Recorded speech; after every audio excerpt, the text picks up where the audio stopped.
हरतालिका तीज का व्रत और माताओं का पूरे मोहल्ले में घूमना, तू कब करेगी, तू कब करेगी।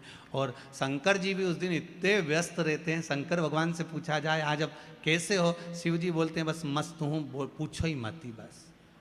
और चारों तरफ से माताएं शंकर जी को घेर लेती हैं, नीचे पाटे पर थाली में शिवलिंग और उसकी पूजन, और पूजन के साथ में फिर शंकर जी पे चढ़ाई हुई सारी वस्तु सब चढ़ाते जा रहे, चढ़ाते जा रहे, चढ़ाते जा रहे।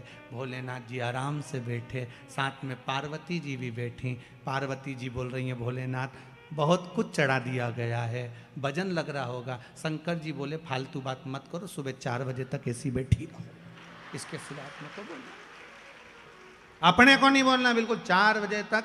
बहुत अच्छा हुआ कि पोथी में सब कुछ लिख दिया कि ये चीज़ चढ़ाना, नहीं तो इनका मन पड़ता तो कद्दू लेके आ जाती बड़ा सारा, वो भी चढ़ा के चली जाती। बड़ा गजब का। सबसे ज्यादा आनंद शंकर जी से पूछा जाए कौन से दिन आता है, तो शिव जी कहेंगे मुझे हरतालिका तीज बड़ी पसंद है। शिव जी से पूछा वो क्यों, पार्वती जी ने जो तप करा था, साधना करी थी, उपास करा था, व्रत करा था, पार्वती जी ने ऐसा व्रत करा, ऐसा तप करा, ऐसी साधना करी, उस व्रत से मैं बड़ा प्रसन्न हूं। सबसे ज्यादा प्रसन्न मेरे शंकर हरतालिका तीज के दिन होते हैं, सबसे ज्यादा प्रसन्न। और माताओं से निवेदन रहा है, बार बार कहते हैं आप अगर हरतालिका तीज का व्रत नहीं भी करते हो तो भी 5-6 वृक्ष की 7 वृक्ष की पत्तियों को तोड़कर हरतालिका तीज के दिन शंकर भगवान को समर्पित कर दो, शंकर जी उस व्रत को स्वीकार कर लेते हैं, इतने प्रसन्न हो जाते हैं मेरे दिल। शिव की प्रसन्नता है हरतालिका तीज का व्रत। सबसे सरल देव एक ही है, कौन से है, जम के बोलो जरा, देव अधिदेव महादेव, बहुत सरल।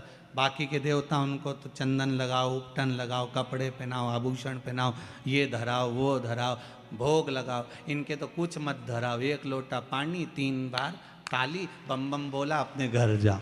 अच्छा, शिव जी के मंदिर में बैठने की भी जगह नहीं होती। राम जी के मंदिर में जाओ तो थोड़ा बैठ जाओ, भगवान विष्णु के मंदिर में जाओ तो बैठ जाओ, शंकर जी के मंदिर में बैठने की भी जगह नहीं होती, क्योंकि लोग पानी इतना ढोल के जाते, साड़ी भी बचा के चलना पड़ती है।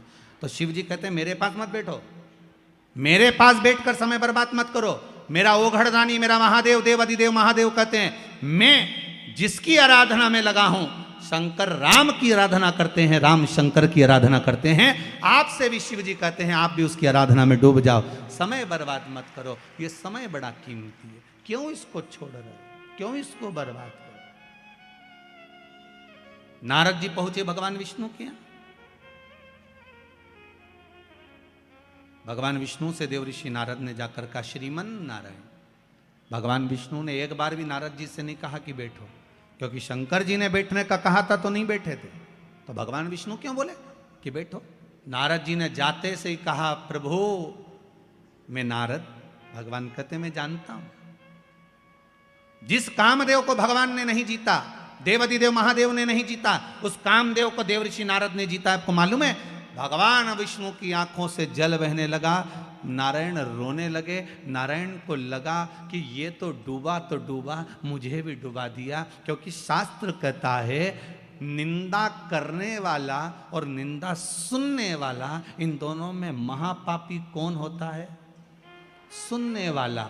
निंदा कर रहे थे नारद, सुन रहे थे भगवान विष्णु, तो महापापियों की गिनती में नारायण को भी आना पड़ा और रो पड़े।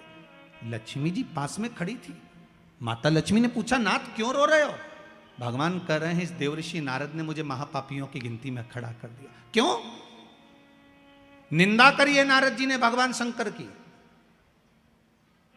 सबकी निंदा करते चल जाता, पर देवाधिदेव महादेव की निंदा सहन नहीं होती। जिसने दुनिया को केवल दिया है, उससे लिया नहीं, तो उसकी निंदा कैसे सुन सकते, उसकी निंदा कैसे सुने। प्रभु तो रो क्यों रहे हो। भगवान ने कहा, देव ऋषि नारद ने निंदा करी, शंकर जी की निंदा करने वाला, भगवान की निंदा करने वाला पशु का मुख लगता है, और निंदा सुनने वाले को भी पशु का मुख लगता है। नारद जी ने तो अपनी गति बिगाड़ ली, ये नारद को तो बंदर का मुख लगेगा, पर मैंने निंदा सुनी है इसलिए मुझे घोड़े का मुख लगेगा। भगवान विष्णु का एक अवतार हुआ हयग्रीव अवतार, जिसमें भगवान को घोड़े का मुख लगा। लगा कि नहीं लगा? घोड़े का मुख। मुझे घोड़े का मुख लगेगा, और वो देवऋषि नारद के कारण लग रहा है, ये देवऋषि नारद के चक्कर में लग रहा है, ये घोड़े का मुख।